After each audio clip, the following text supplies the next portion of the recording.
Welcome to the NISM Masterclass. I am your host, Sashi Krishnan. Our purpose at NISM is capacity building for the securities market ecosystem. And as part of that purpose, we sit down with the gurus of the securities market to understand from their insights. And my guest today is Srini Srinivasan. And Srini is the managing director of Kotak Alternate Asset Managers. And Srini has over 3 decades of experience in both investment management and investment banking. And at Kotak, Srini has built India's largest alternate investment management business, about close to 9.3 billion US dollars, across multiple asset classes, including real estate, infrastructure, private equity, special situations, private credit, name it. And Srini today is also the chairperson of the Indian Venture and Alternate Capital Association, that is IVCA. So welcome to the show, Srini, and thank you so much for sparing time. Thank you for having me here. Srini, I just wanted to start off with asking you a very fundamental question. How important is, a private alternative market for any kind of ecosystem, especially for India's economic growth? Because we do see that the total amount that has been committed, right, under the Cat 1, Cat 2, Cat 3 funds is close to around 15.75 lakh crores, of which around 6.75 lakh crores has been sort of already been raised. But the challenge is that private capital as a percentage of GDP is still very, very low. It's just around 1.5% in India. The deployment itself is concentrated in a very few sectors. Fundraising from domestic private capital is still very, very limited. So one is, how important is it? And second, how do we increase the momentum of private capital being deployed in India? See, first of all, when we look at private capital, we are looking at, private capital has always existed in India. Right. It was just that it was private lending or investing amongst a cohort and network of business families, let me put it this way. Right. Certain business communities used to support their own community members in starting businesses. But I think the country has become much larger. Historically, we have always had a lesser inclination towards investing in R&D and innovation, right? Now, that requires risk capital to begin with. The other historical challenge that we've always had is, how do small and medium enterprises get access to capital?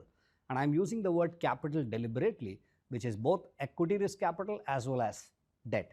And government has stepped up, provided a lot of other avenues. SIDBI was formed and so on and so forth. The reality is that that is not enough of a country of our size and the ambitions that we have. So if I were to look at it from a national perspective, capital that goes to finance innovation, and capital that goes to finance core infrastructure, and capital that goes to finance SME is an absolute essential if we have to go to where our ambitions are as a nation. Right. That is as far as the requirement of the country is concerned. As far as the investors are concerned, investors must have in their portfolio, depending upon the size of the portfolio, an allocation to private investments, which can be either equity or debt, but they have different risk and reward profiles. Right. So, Srini, if you look at the structure of private, you have private alternatives that are the Cat 1 and the Cat 2 funds, and you have public alternatives that are the Cat 3 funds. And almost 80% of the total AIF money or AIF AUM in India is in private alternatives, right? And public alternatives really haven't taken off. So that's question number one. This distinction, how much of a difference does it make? And I had a set of associated questions also with that. One is that,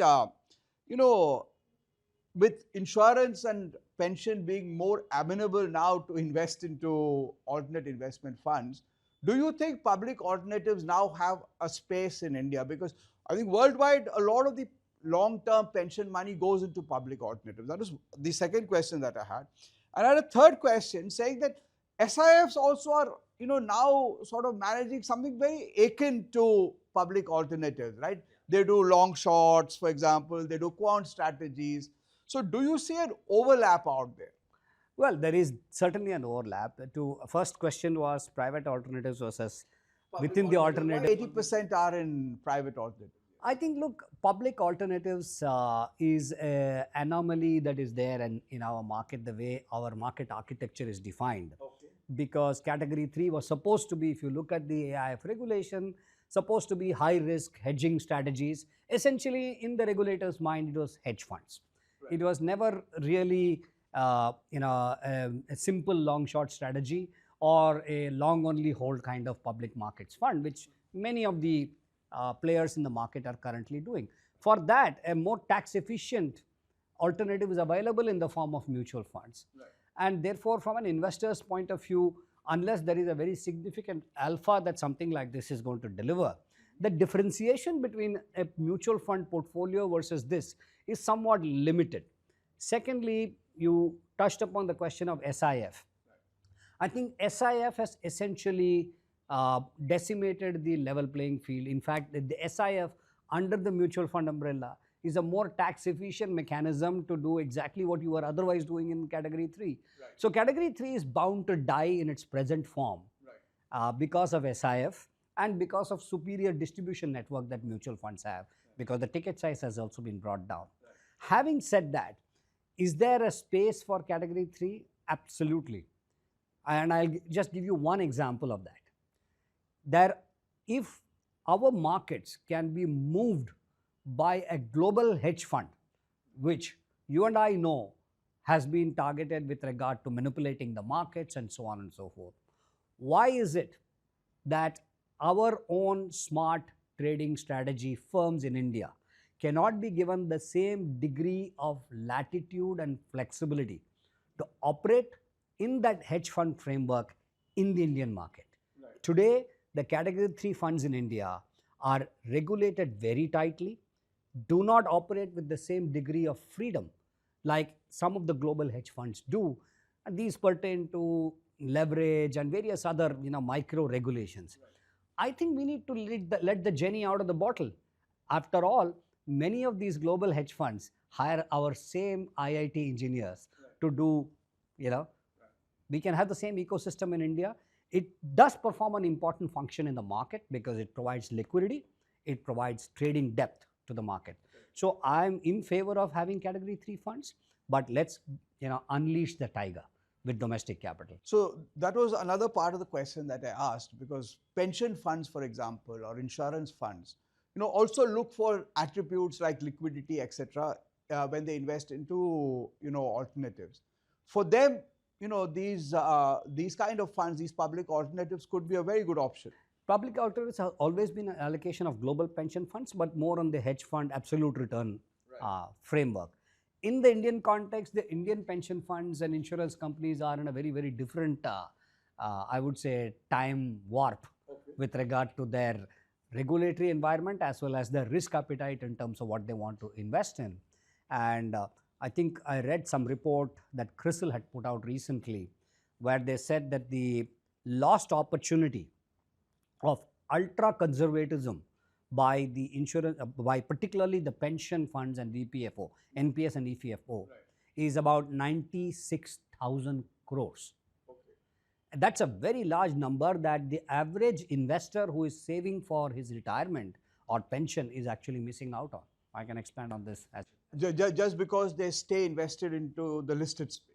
No, just because they are not taking adequate risk. Okay. See, as I mentioned, category 3, to connect the points, right. Category 3 is a higher risk strategy, right? Hedge fund is a higher risk strategy. So the ultra opportunity because they haven't taken higher risk, and that could be higher risk either investing in category 3 kind of products, or for that matter in even higher risk debt instruments, or higher risk private capital, private equity. Srini, in the private equity space, what are the strategies that Indian alternate investment funds have been, deploying, like whether it's buyout or growth or venture or seed? That was one question that I had in terms of their strategies. Second is that strategically they have only invested into 5 sectors, right? They have either invested into, technology or financial services or IT or pharma or consumer goods. right? So do you see PE money moving into, or PE investment spreading into manufacturing, agri, construction, a lot of other spaces where, there could be the need to have more private capital? Uh, two, two questions within that one question. The first is, where are the Indian asset management companies investing in under the private equity umbrella? I would divide that into two parts. There are certain Indian asset managers who have raised capital from global investors who are probably investing in growth and late stage growth, or even in some cases, buyouts. The majority of the buyouts in the country has been done by global capital, by global fund managers in terms of sheer volume and number of transactions.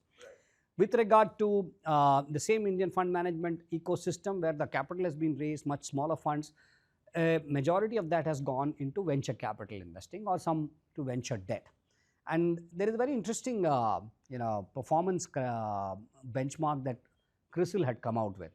The interesting aspect of it is that the category 1 venture capital fund performance, alpha over public markets, is consistently almost 400 basis points across the last, let's 8 or 10 years. And similarly, on the debt side, the alpha post IBC and post RERA reforms, because a lot of the debt funds in India are invested in private credit or real estate credit, is very significant versus the comparable debt benchmark that CRISIL himself have put, and versus the comparable return that, let's say, the pension funds and insurance companies have been generating with investors' capital. So to answer your question, yes. Your second question was, will this, the sectoral bias of investors for certain sectors, whether it is pharma, life sciences, financial services, IT, etc. I think a lot of that bias is going to get revisited in the era that we are in right now. For example, with the advent of AI, there is a question mark on the profitability of IT services per se, which had garnered a very significant component of both domestic private equity funds as well as global private equity funds. Similarly, the entire rebalancing of trade around the world, it tells you that, you're not going to be able to do free trade as you're going to. So, and you got to look after yourself. Manufacturing critical components for your own country's security and need is going to be paramount importance. So my own sense is that the shift will happen with regard to investing in manufacturing. Now, some of it could be high risk, some of it could be more strategic in nature, and some of that shift is already being enabled by the government. Today morning, for example, there were two fantastic news articles that came about. One was a company called GalaxEye. GalaxEye is the first Indian company which has mounted a satellite on Elon Musk's rocket, which has gone into space. It's an Indian startup company which has created this satellite.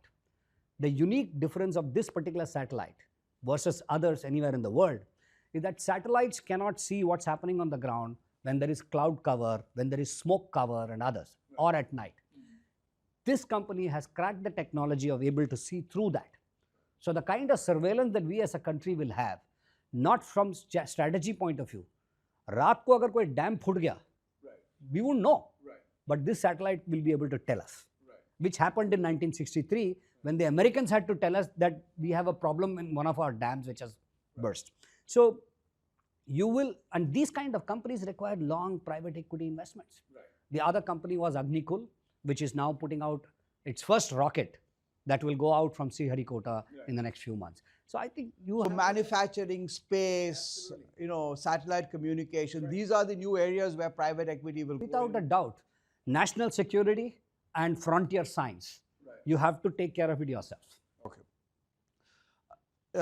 The other question I had relating to private equity is that today there is a lot of co-investment that is happening in this space.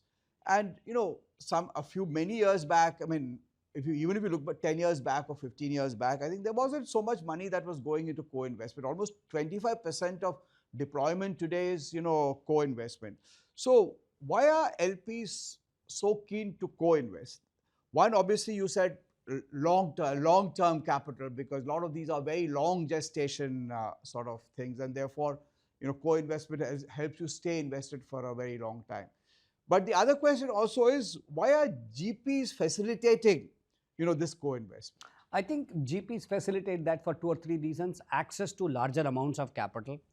Large LPs often insist that they want to make their capital more efficient on a post-fee basis. Right. So generally, the fees that they pay on co-investments is much lower. Right. They will commit a certain amount into the fund, and they would request the fund manager to be able to give them a greater amount of co-investment. Right. Very often, some of these large investors are anchoring the fund and enabling the manager to get that halo effect to get capital from others. So they extract that price both from a fee point of view, and secondly, the fund manager has discretion to decide which industries or companies to invest in. Right. But when I am a co-investor in a fund, I can pick and choose. Okay, I like this particular industry and company, I'll co-invest in this case. Right. I will not like to co-invest in this case. That flexibility and choice is a benefit to the co-investor, and of course the access to transactions. A co-investor may be either running a family office or some other business. He is not actively scouting in the market for investment opportunities.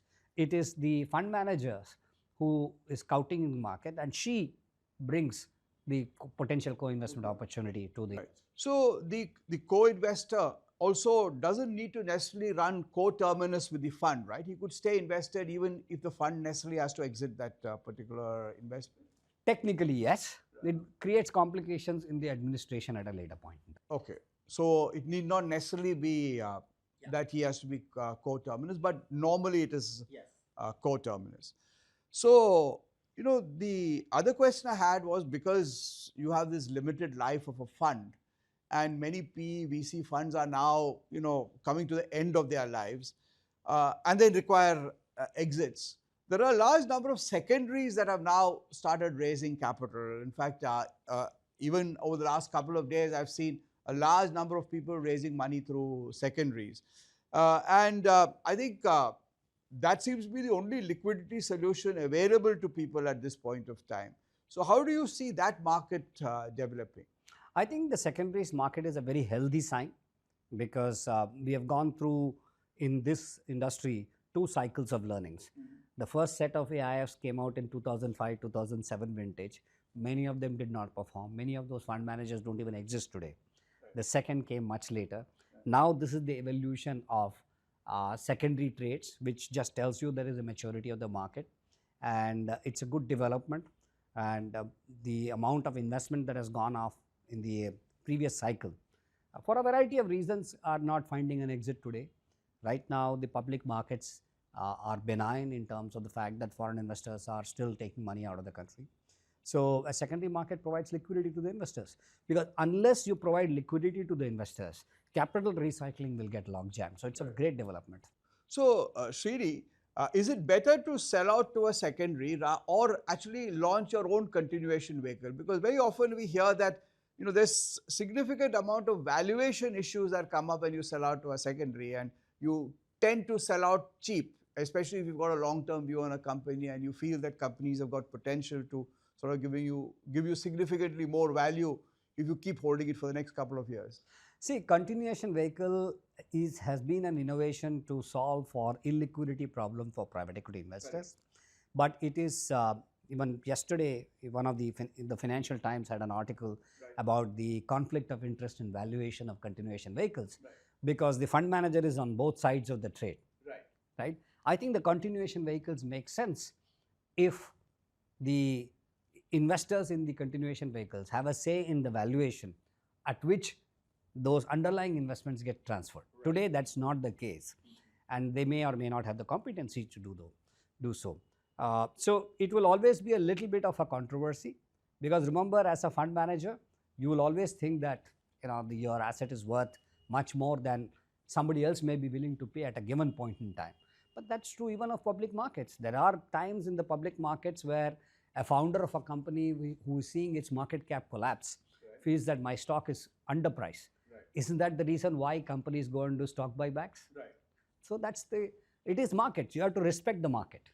Okay. But, coming back to secondaries just for a moment, do you think that because you have a forced exit after you come to the end of life, there's pressure on you to sell at whatever price you can sell, so that you need to distribute that capital. It is the nature of the animal that you have chosen to run, right?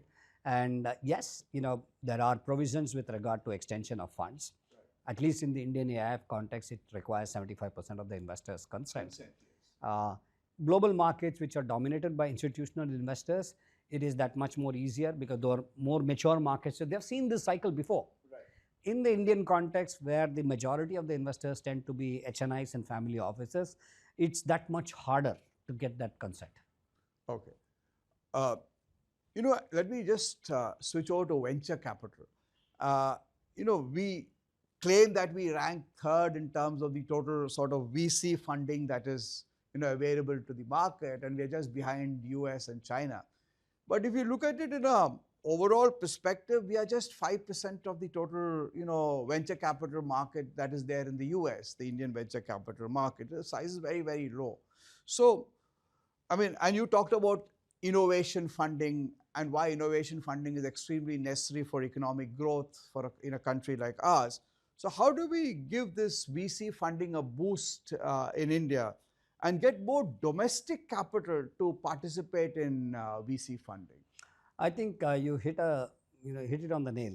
The volume of VC funding is probably less relevant in the Indian context because the innovation in a particular area with Indian resources and frugal engineering costs much lesser than, let's say, in America. So what is important is that what is the impact that that dollar is actually making with regard to the innovation ecosystem in India? And to my mind, whether you take the MAC index or whatever you want to take it, I would not evaluate it on the basis of absolute dollars that are going into it. I would evaluate it based on what is the impact it's going to deliver.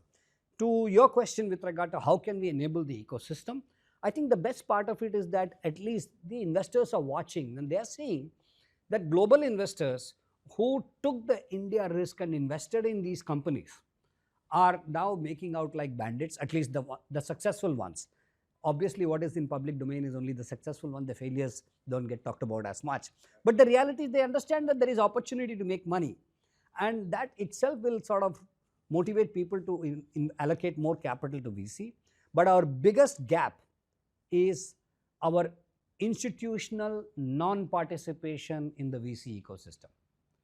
And this comes back to my earlier point with regard to no risk appetite amongst insurance companies or NPS or EPFO.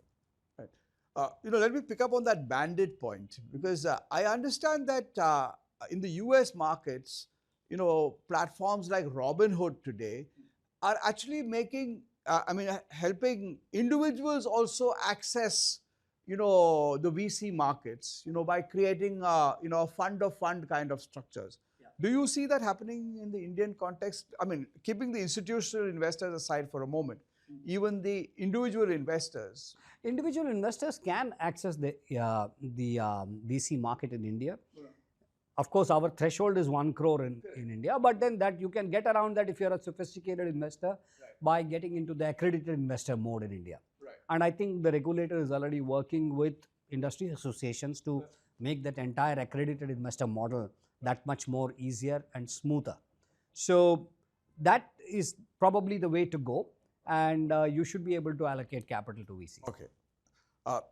The private credit market's another market that's been growing over the last couple of years. But there I think we have a very different story, because almost 70% of the total money that comes into private credit is coming from domestic investors and not so much from overseas investors, is what I understand. So do you see private credit now sort of filling up that space that has been vacated by the NBFCs, which used to fund these mid-market companies? But after we had a couple of credit accidents in this country, a lot of those people vacated that space, and that space actually remains vacant even today. So do you see private credit funds actually getting into that space? Absolutely. So look, private credit funds are stepping into a financing gap in the market, whether it is small and medium enterprises or whether it is restricted end users by the regulator on the banks, or simply the ability to structure a particular credit solution with the needs of the specific needs of the underlying borrower. And so that gap is a very significant gap in India, and you will see more and more domestic capital coming into that. While there is some degree of foreign capital coming into it as well, the depreciation of the rupee obviously takes away the net return for investors. So in that sense, you have to have greater domestic capital formation with regard to credit in India. And here, the only thing that will hold back greater domestic capital formation in credit in India is a very high and punitive taxation on interest income in India. The taxation on capital gains is 12.5%, and on interest income for large investors is nearly maximum marginal rate of tax. And we are doing a disservice by doing that, by blocking access to credit for people who may be willing to pay better than AAA, but have the ability to borrow from at least some source to build, let's say, the SME industry, or let's say new innovative industries. So, Srini, what about things like subordinated debt, mezzanine financing, distressed private credit? How do you see these, developing? And I think distressed debt is something that you have also sort of, actively run funds in distressed debt. Look, I think it's when you look at debt itself per se, these are all variations of the risk profile in debt. Just like you have an equity, you have venture capital probably at the highest risk spectrum, and growth and buyout at the lower end of the equity risk spectrum. In case of debt, it is performing credit at one end of the spectrum and distressed debt at the other end of the spectrum. It's ultimately in terms of what is the outcome that you actually get out of it, and each has to have an appropriate risk reward.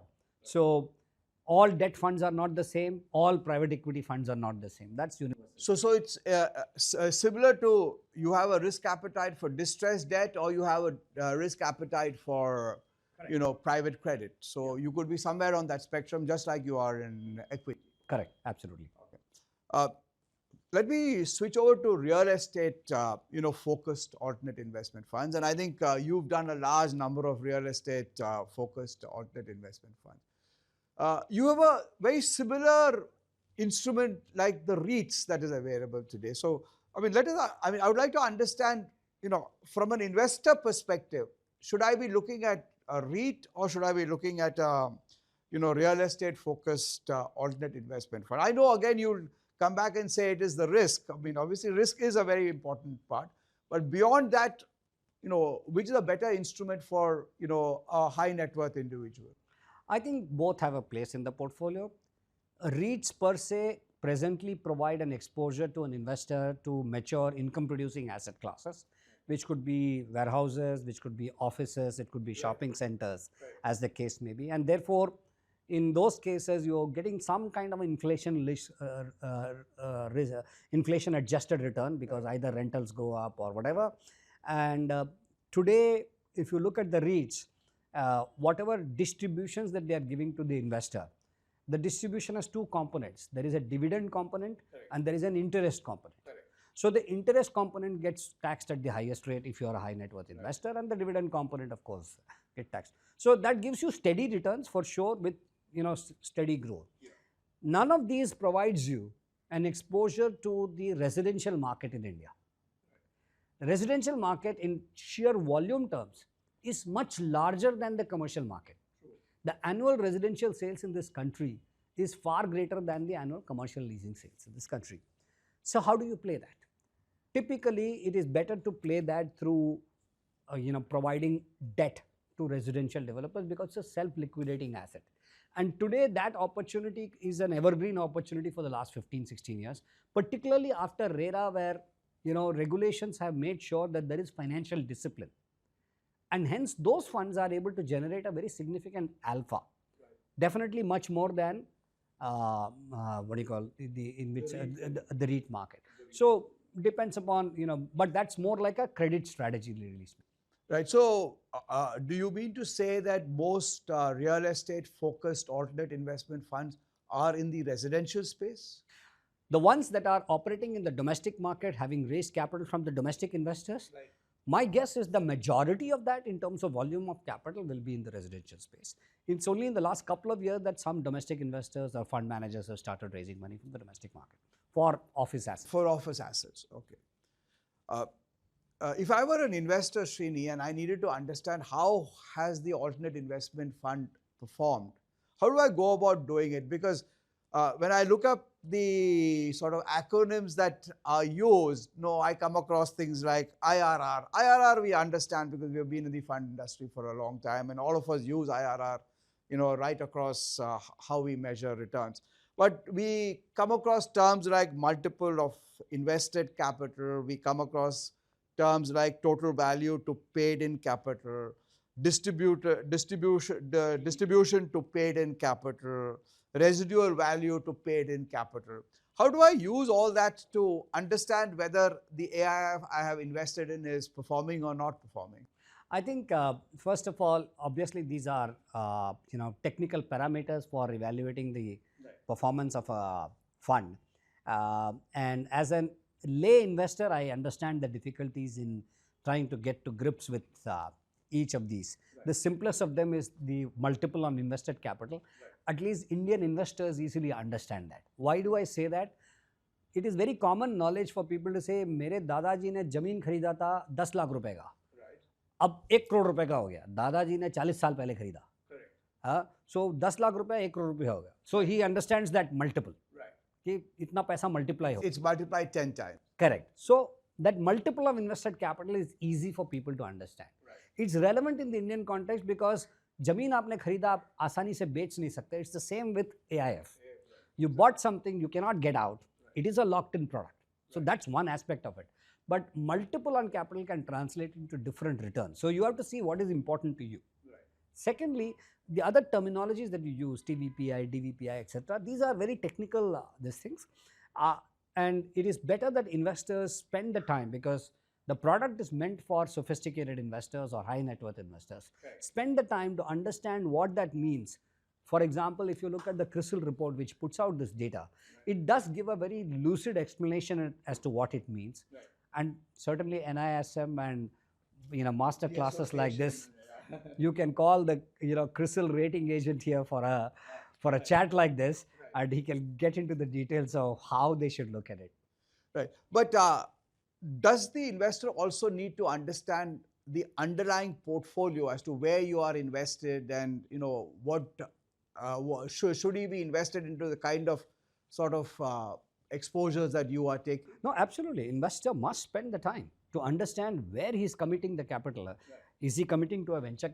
See, category 2 funds can be a venture capital fund, it can be a growth capital equity fund, it can also be a credit fund.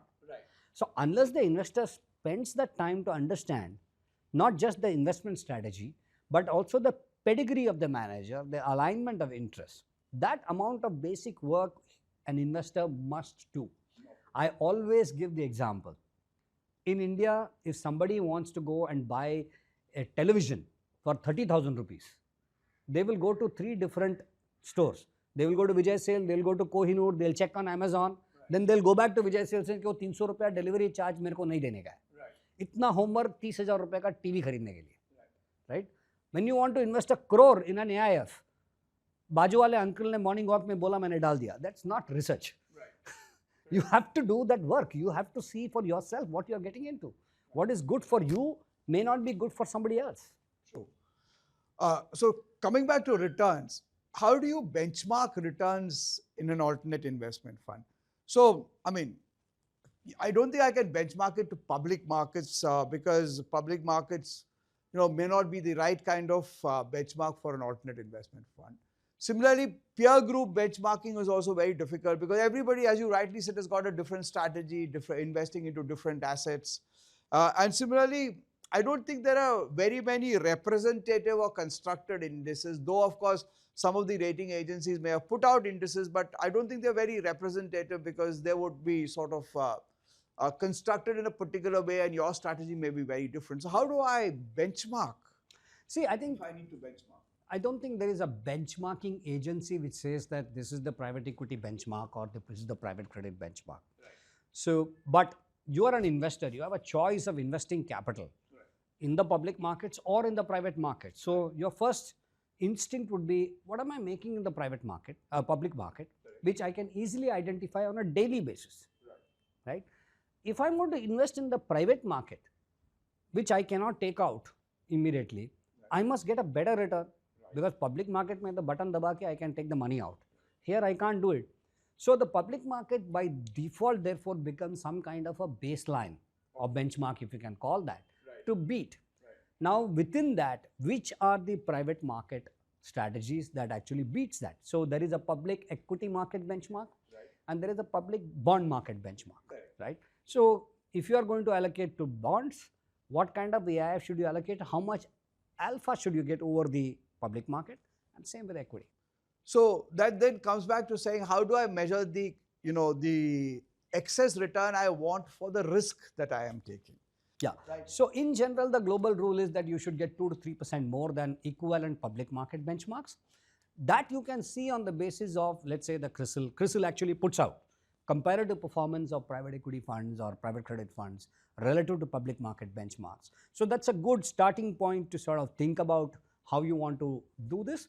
But remember, the private equity industry suffers from what is called a vintage risk, which is the investment that you do in year 2020, 21, 22, 23, because you're committing money for 6-7 years, right? The performances can vary significantly. Therefore, you can't pick a particular year and say, okay, this particular fund has done well or not well against it.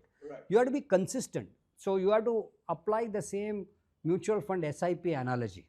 If you really want to invest in private equity, I would say please commit every year systematically, so that you don't get the vintage risk. So Srini, I had a little doubt out here. Private equity, for example, has got a very low correlation with public markets. I don't think the correlation is very, very high. And therefore, using that as a benchmark, how sort of valid is that? Secondly, you mentioned a whole set of other risks, including vintage risk, liquidity risk. You've been talking about that for a very long time. Similarly, concentration risk, because all these funds are invested into very concentrated portfolios, right? You pick up 5-10 good ideas and you invest into them. You've got manager risk, and we've been discussing about manager, being evaluated, and obviously there's risks that come with managers. So how do you build all these risks and then say that 300 basis points is good enough for me over public? A very good question. The operating word is low correlation to public markets. The reality is there is correlation to public markets. Why is there correlation to public markets? When private equity fund investors invest, the valuations at which they invest are influenced by the public market valuations.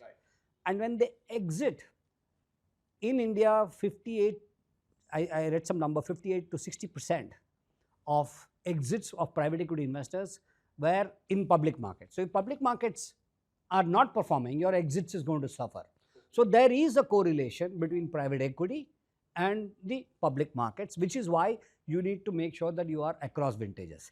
And interestingly, the point regarding manager selection risk, right? At least CRISIL data seems to show that has less of an impact.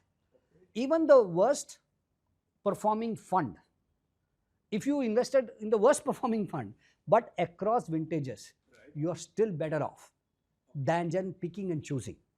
So the manager risk is somewhat mitigated through the systematic venture capital or private equity investment plan. So to my mind, when you add up all of that, the real risk is vintage, I would say, and 2 to 3% alpha over that, over a 7-year period, actually compounds to a pretty serious number. Right. So Srini, sometime back you were talking about this valuation issue, where you said that in continuation funds, for example, because the seller and the buyer are the same, you could be getting into literally a valuation trap. And AIFs are anyway invested into illiquid assets, and the choice of your valuation method or your valuation model, etc., is with the AIF fund manager. So can this lead to some kind of price valuation differences. If the same asset is in multiple funds, could they be valued differently across these funds? It is possible. It is absolutely possible. First of all, the valuation of these funds are being done by independent valuers, qualified valuation, and they have a standard methodology to arrive at the valuation. Right. Methodologies may vary a little bit, like say discount rate used by somebody else is different, and therefore the ultimate value will be, but it will coalesce around a certain value range. It can't be, and which is unlikely to be widely dispersed. So that's first point. But value and price are two different things. True. It may be value X, but somebody may be willing to pay a price Y. Yeah, right. Y could be greater or lesser than X. So when you're looking to exit an investment, you may have a valuation, but you may have a price which does not reflect the valuation. Right. We see that even in the public markets. Right. If you see, for example, M&A valuations, there are two merchant bankers, independent merchant bankers, who are supposed to do the valuation for a merger and even in a listed company. The valuation reports of those versus this thing are different. So value and price are two different this thing. So when we are referring to transfer from fund 1 to a continuation vehicle or a sale to a secondary fund, Right. that is price discovery. Right. Value can only be a guidance for that, but price is going to be a function of many other factors. But you think that the valuation models are, fairly tightly constructed, so you can't have significant variation across funds? I think so, because I think those are governed by valuation principles. I think ILPA has put out valuation principles. I'm sure our own Institute of Chartered Accountants has their own valuation principles. So you can't pretty much do a lot of tweaking on that. Srini, I had one last question. See, over the last two years, SEBI has brought in a large number of amendments to the SEBI AIF regulations. So I just wanted to know, how has it improved the ease of doing business for an alternate investment fund manager? Especially, I wanted to, you to throw some light on this, accredited investor framework which you were talking about. And now that you have AI funds only, where, you can launch a fund where, an accredited investor can come in and they've got significantly less disclosure requirements, compliance requirements, etc., etc. Similarly, they've brought in a couple of amendments relating to winding up, liquidation, impact, fund extensions, etc., etc. So what are those, key amendments that have come, and how are they going to make, alternate investment funds more attractive for investors? Now, I think over the last couple of years, the engagement with the regulator and the proactive way in which they have brought out changes in response to industry's asks and requests has been fantastic. The first one was, of course, the big challenge of what do we do with funds which are at end of life but unable to wind up. And there were a number of practical challenges. There were funds with court cases, there were funds with income tax demands, and so on and so forth. I think the regulator, has given us there was a little bit of a trial and error, but they have given us a very good glide path in terms of how these can be treated. And those are really welcome developments. Most recently, a couple of days ago, they have taken a bold step in terms of ease of doing business, but they have said that they are now permitting lodge and launch. Right. So the time to market for a fund has been dramatically changed compared to what it was, casting more responsibility and trust in the manager community and in the merchant banker community. And it is our responsibility to live up to that. So the progression that we are making is very, very significant. Is everything perfect? There is always room for improvement, but I think the path is fantastic and the engagement level is great. And what about the accredited investor framework? Accredited investor framework has been in the works for a while. I think both the regulators and the industry is conscious of that. The regulator has engaged with intermediaries, for example, to understand why are investors reluctant, for example. Okay. What is in it for the intermediaries to get their customers or their investors to adopt accredited investor status? Right. For fund managers, like you rightly said, yes, there are flexibilities in terms of disclosure, faster, etc., etc. Right. But the market at the end of the day listens to the distributor. The investor needs to understand what's in it for him. Why would he give a lot of his data, pay money every 2 years? Those are some of the operational aspects. And more importantly, there is a very clear agenda right now to try and make it in a smooth digital format. so that there is frictionless format. We are very close to the final solution. I think within the next short period of time, we should have that, and that will dramatically change. And if you had an AI only fund, would that make life a little simpler? If you had the accredited investors, obviously. Yeah. No, absolutely. For a fund manager, practicing fund manager, having an AI only fund is a boon, because A, it comes with greater degree of flexibility. B, there is a conscious and formal recognition that the investor has gone into the fund with his or her eyes open. Right. Because many of the issues that arise later are on account of two factors. Either the investor did not really understand what he was investing in, and he may have been missold a product. Right. Both of these gets sorted the moment the investor says, I'm an accredited, sophisticated investor, I know what I'm doing, and I'm actually consciously putting my mind and I'm committing this capital. So his option to say, I did not know, or the advisor told me and therefore I did it, goes away, and that makes the entire relationship with the investor smoother, and over time investors will mature enough to understand that as well. So if I may ask you one more question. So if you've got more accredited investors in the system, then what will be the role of the distributor? I think the distributor still needs to be able to advise the accredited investor, because we are talking about locking up money for the next 6 or 7 years. Correct. Right? And the distributor is also a sort of quasi wealth manager in that sense. Right. He's advising them, he's taking into account various other factors. Right. The age of the investor, for example. Right. The dependency that the investor may have, or the other dependents that the investor may have. Right. What kind of business he or she is in. Right. What is her or his cash flow requirements. I think all these factors, sometimes it's all, even though you may know everything, you may still have a sounding board, and that's what the distributor will do. That's what a distributor will do.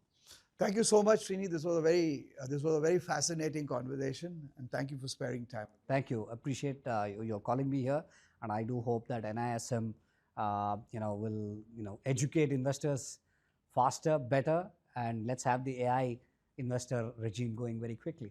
Right. Thank you so much.